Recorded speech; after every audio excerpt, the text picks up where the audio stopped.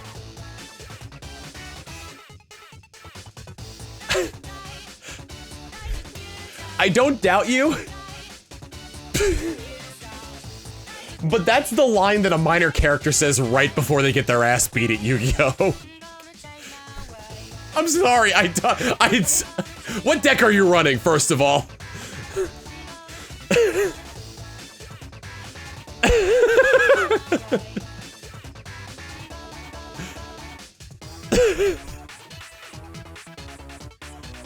I'm so sorry.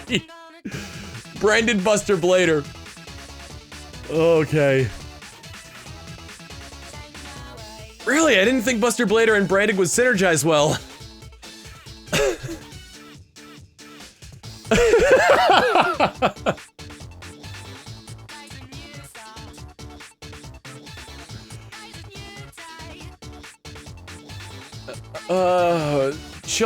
Children light run Branded Despia. Which is like the more common way to run Branded.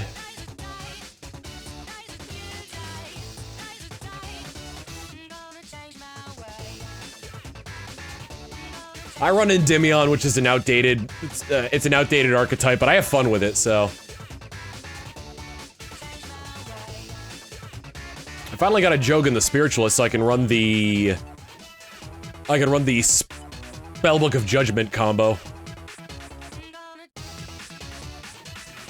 Play Spellbook of Judgment, play at least 3 spell cards, set up my board, and then in the end phase summon special summon Jogan the Spiritualist. Bam, opponent can't special summon.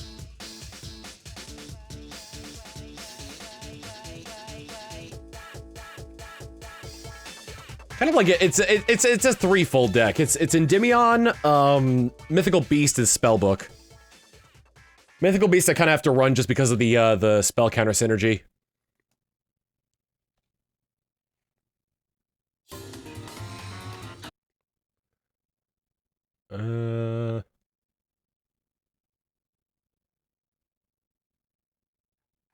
Dang, I'm having trouble finding.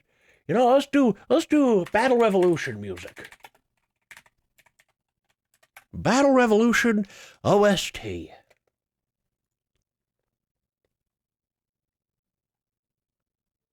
Main Street Colosseum, there we go.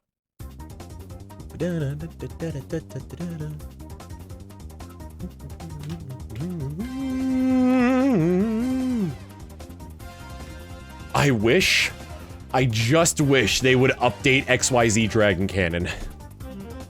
I understand why they don't, because the combos you can pull off with it are ridiculous, but I just wish, man.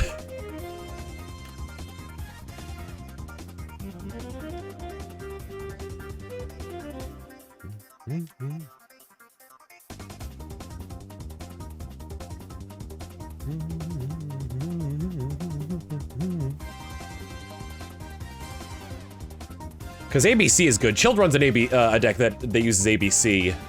His is...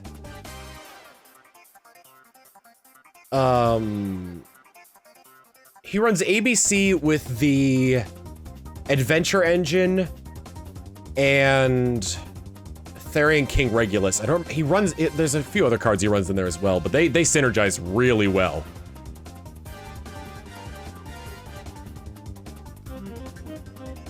Did I catch the damn thing? I did. Nope.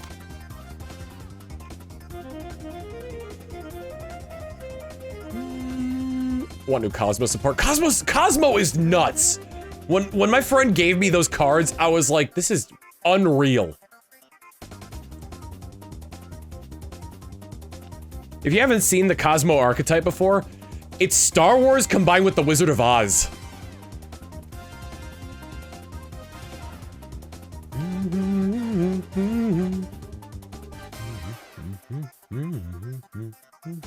And I'm not saying it's like a loose homage. It is directly Star Wars combined with the Wizard of Oz. Like look up the Cosmo cards in Yu-Gi-Oh.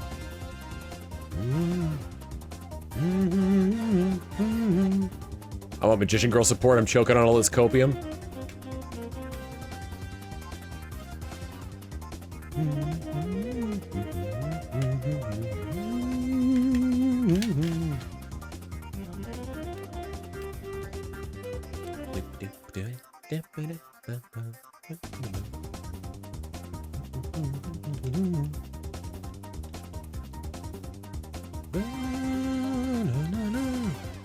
Dark Magician is really good once it gets going, but the problem is it has to get going first. And a lot of it, and like, one of its biggest factors is a trap card.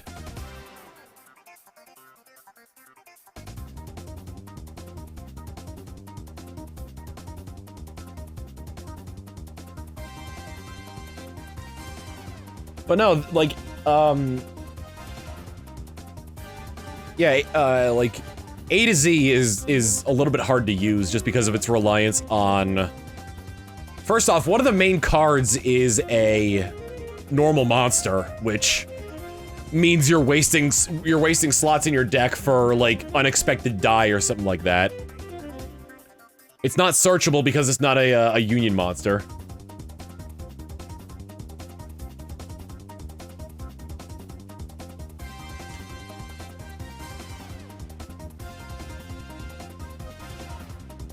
On top of that, XYZ all have to be on the field in order to contact Fuse. ABC can be on the field or in the graveyard. On top of that, XYZ Dragon Cannon can't be special summoned in any other way aside from fusing it from the extra deck.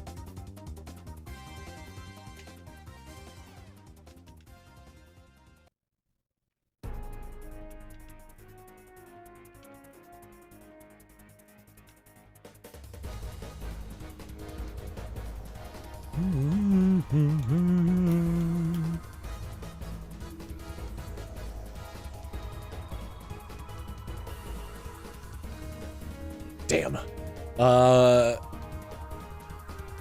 And like there's two really good cards that where XYZ is the material. And that's A to Z Dragon Buster Cannon. 4,000 attack and defense. Its effect is that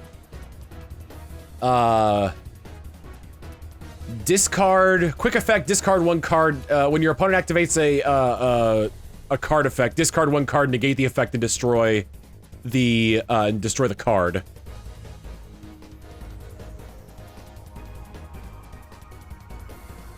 And its other effect is that it can another quick effect is that it can break itself into. Maybe the first was not a quick effect, but still, it's a reactionary one. It can break itself into its XYZ and ABC components, ignoring their summoning conditions.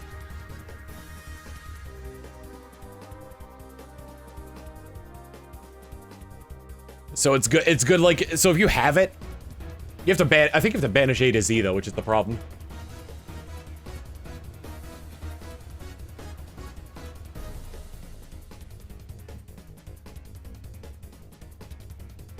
Nope. One of the funniest things I see with Nibiru is people summon it and then, like, don't have an answer for the token.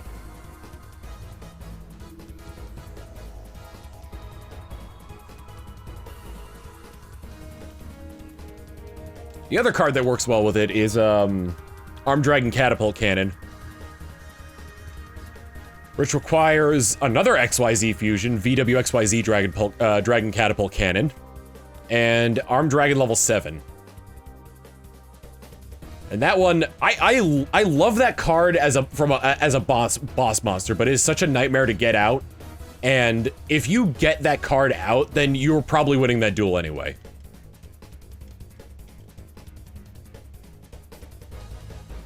I don't think it can even be cheated out with Fusion Tag either, because I think it says in the text that it has to be Fusion Summoned with the cards whose original names are VWXYZ Dragon Catapult Cannon and Armed Dragon level 7. Well, no, wait. That doesn't make sense, though, because Armed Dragon Thunder level 7 adopts Armed Dragon level 7's name if it's special summoned.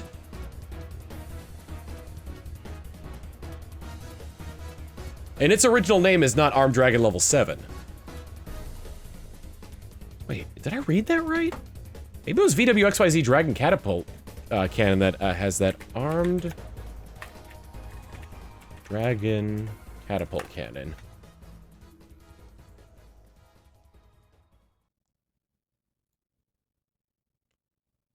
View full-size image. Must be special summoned from your extra deck. During a duel, you special summon both of the above cards. Okay. So it doesn't have to be that they're okay, it doesn't have to be that their original names have to be that, but you have to have summoned both Armed Dragon level 7, which Armed Dragon Thunder level 7 becomes when you special summon it, and VWXYZ Dragon Catapult Cannon, which is a fusion between VW Tiger Catapult and XYZ Dragon Cannon.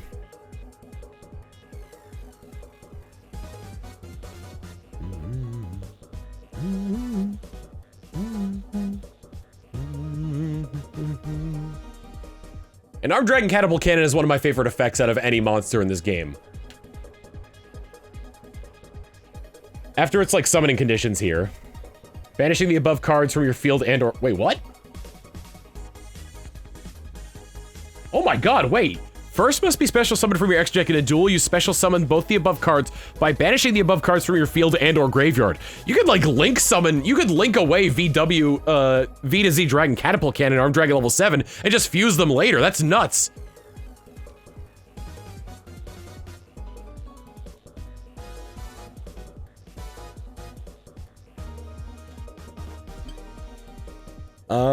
Okay, so its actual effect, though, is your opponent cannot activate cards or effects with the same name as any banished cards. Seems like, that doesn't seem terrible, right? This is getting a little bit, yikes.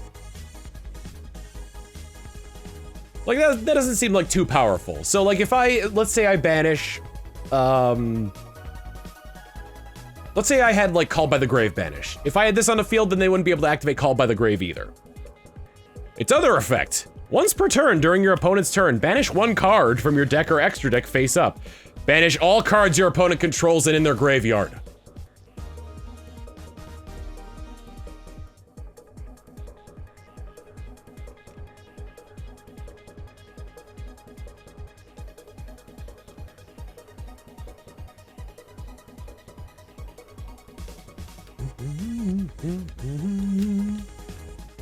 And on top of that, a good card that synergizes with that is Necroface.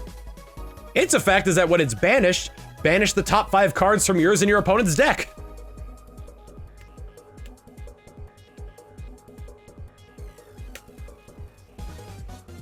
Nope. But the big issue with Armed Dragon Catapult Cannon, it's got no protection. It's essentially a beat stick with, and you know, it's. Again, if you've gotten this thing out, you were probably winning that duel anyway. Oh wait, I think I knew that already. Yeah, because I would upgrade Armed Dragon Thunder level 7 to Armed Dragon Thunder level 10.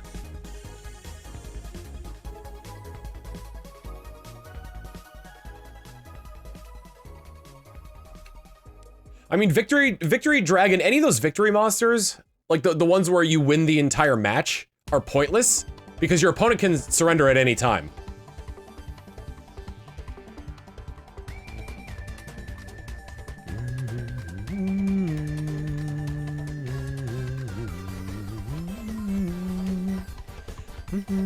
They're also just illegal. I mean, like, they don't have to be illegal, but even if they weren't illegal, they'd be pointless to use anyway.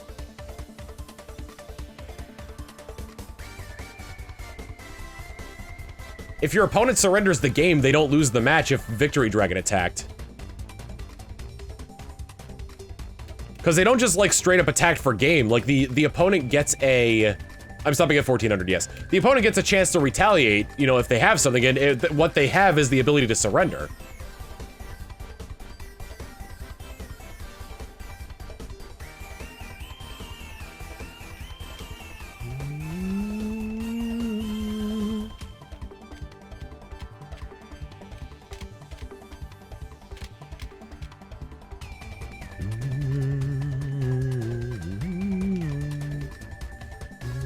What even is Victory Dragon? It was a promotional card at first, I think in Shonen Jump. It's like a 2500 attack, 3000 defense dragon type monster, where if it attacks directly and reduces your opponent's life points to 0, then you win the match, which is a best of 3 game.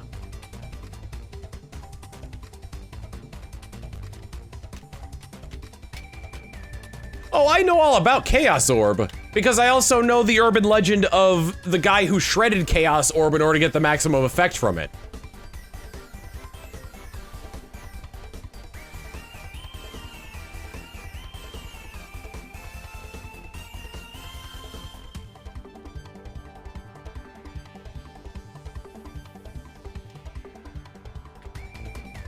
What's the effect then? Toss the card in the air, whatever it lands on gets sent to the graveyard. Bingo!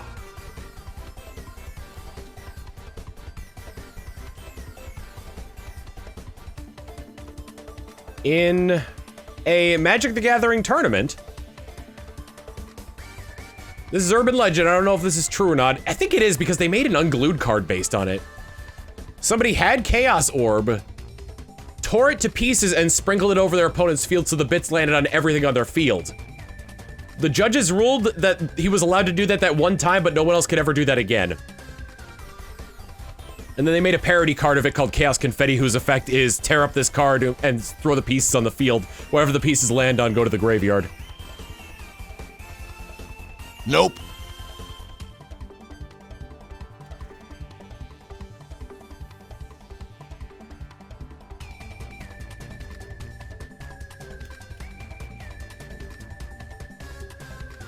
Joke Magic cards are a delight. My favorites are, I mean, like, there are 3 that I really like, which were the, Rock Lobster, Paper Tiger, and Scissor Lizard. They were indestructible except to what they were weak to in our game of Rock, Paper, Scissors.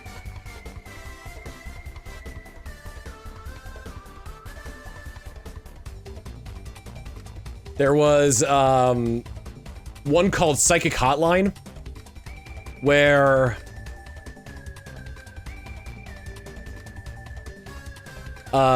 you place the top card of your library against your forehead, and whenever you normally draw a card, you take the card from your forehead and put that in your hand, then replace that card in your forehead with the next card.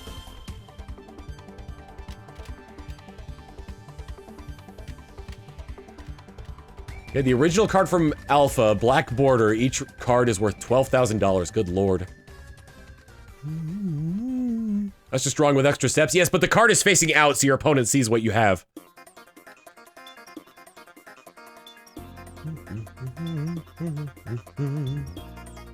Your opponent sees what you're drawing next, but you don't until you put it in your hand. They made some. I mean, those are the parody cards. Like, I don't think any of those are actually tournament legal.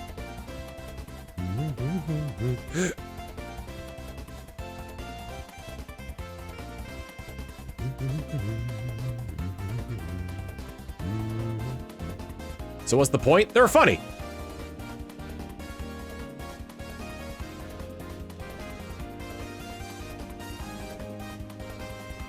It was back when Wizards of the Coast knew how to have fun.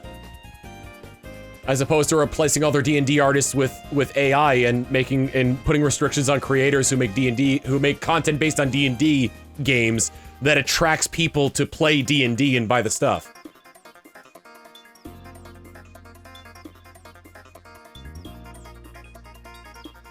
Or sending the Pinkertons to a guy's house, yeah.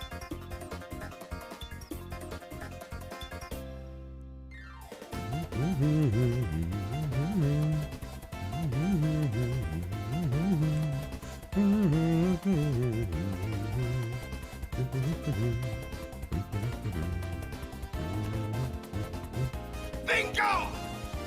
There was a Karlach card that came out before, Baldur's Gate 3. And mind you, it was only worth like $2 at first, but its price doubled after Baldur's Gate 3 came out. Tempest DA with the 22 months of Tier 1, thank you very much. And Musical Emerges, thank you for the 11 months of Tier 1.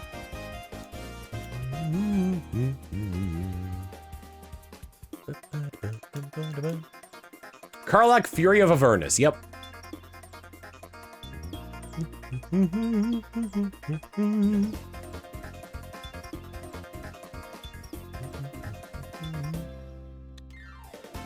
Karlach's Magic the Gathering card is like 10 to 15 bucks. Interesting.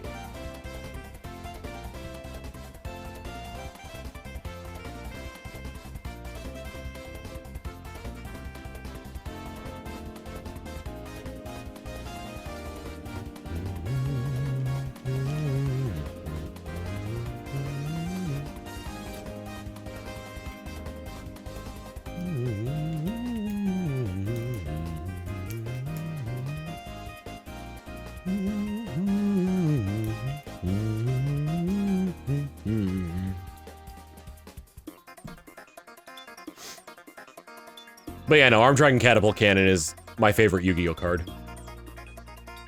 It's also the culmination of everything the Ojamas can do. Nope. You've got Oja Magic when discarded, which both A to Z and Arm Dragon take advantage of. Which when it's discarded, you add Ojama's yellow, black, and green to your hand, more discard fodder. There's Oja Match, which allows you to add an Ojama and an Armed Dragon to your hand. There's Ojama Simulation, which lets you banish Ojama cards in order to special summon the pieces of, to summon Union, special summon Union monsters.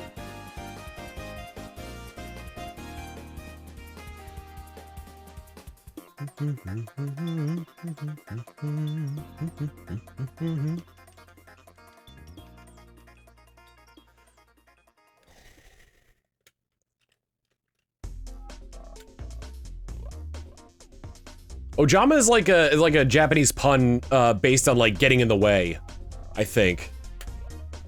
Which is why one of their key cards for a while was a trap card that filled your opponent's board with Ojama tokens that they couldn't tribute.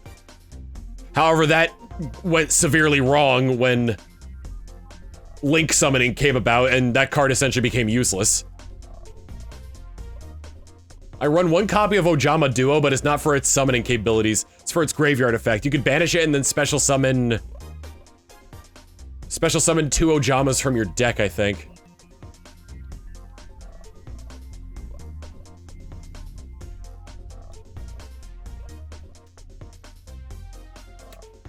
Ojama Red lets you bring out a bunch of Ojamas, which are good for Xyz and Link summoning. Ojama Blue lets you search your deck for 2 Ojama cards, which is stupid powerful, if you can pull it off. If your opponent can't stop it, a legitimate strategy is to just use your battle phase to crash Ojama Blue into your opponent's monster, get it KO'd, and then pull Oja Match and another Ojama card with it, and keep repeating the cycle until you have everything you need in your hand.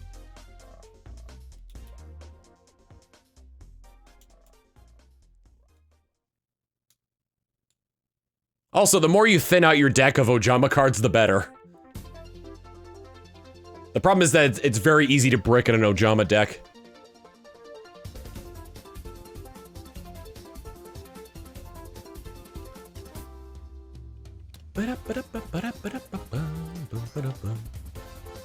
Ojama Kashtira? I don't know enough about Kashtira to know how Ojama synergizes with it.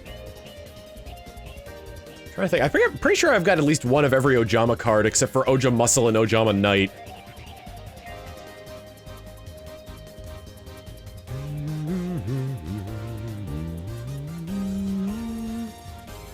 Oh, Zone Lock. That makes sense. Every time you break, you could just hear, "Hey, boss!" in the GX dub voice. Yeah. Because they base the Ojamas off of the Three Stooges for some reason.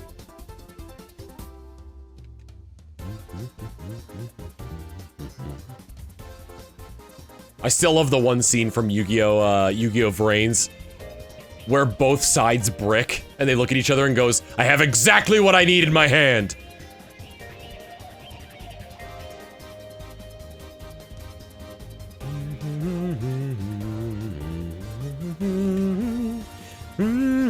Nope. That's the final one. Whew, good haul today, though. We got through this pretty quick. Less than 5 hours.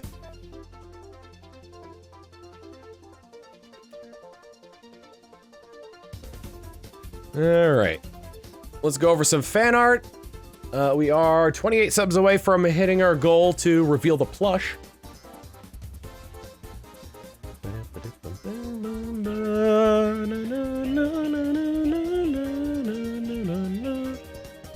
Shown those off already. I wonder why they're... Oh my god.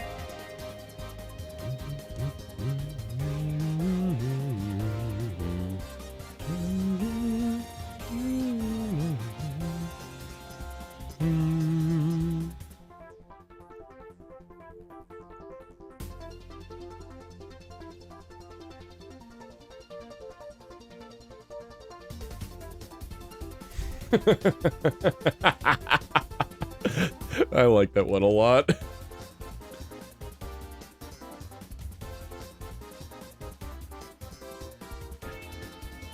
All right, fan art. We've got, who's this one from? From Agent Moo. I know it's the brim of the hat, but just seeing the plush and all, oh yeah, it's Big Brain Tim. That's the silhouette of the plush. Bubblegum Cal saying, here's character 80, personal trainer Squimsh. Alright, you gotta do them sit-ups, push-ups, and squats. Otherwise, you'll never be ready for battle. Let's go. It's me, Squimsh. From Bubblegum Cal. From Bubblegum Cal again saying, here's a quick little Mega Quagsire concept. Look how happy he is. Look how squishy he looks.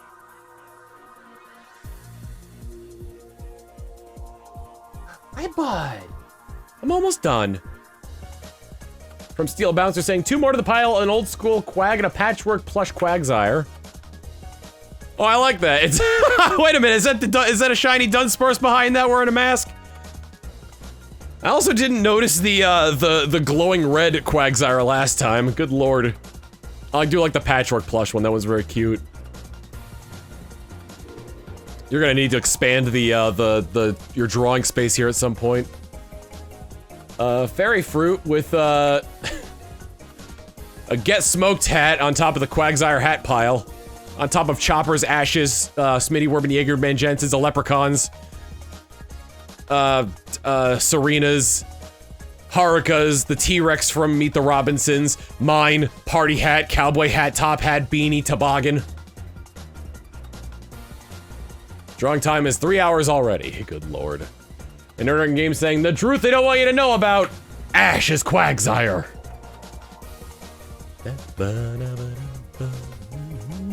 Who wears the Get Smoked hat? It looks familiar, but I don't know what it's from.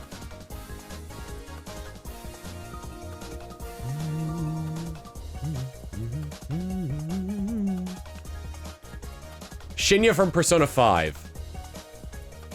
That's, oh right, the kid. That's right, Get Smoked. All right. What's today's date? We are 9 days out from the plush being available. If you want to see the plush early, we need 28 more subs to get to it. Next stream is going to be on Saturday. It'll be... What did Chilled say we were playing? Codenames and Among Us, I'm pretty sure.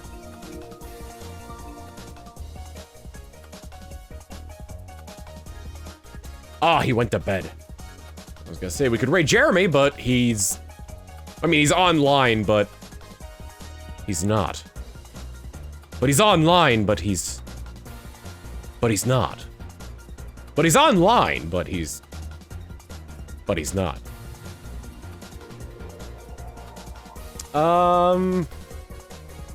After watching a man get busted down by a lack of a shiny Quagsire, why don't we watch a man get busted down by all the other Pokemon? What should our raid message be? Prediction result is no!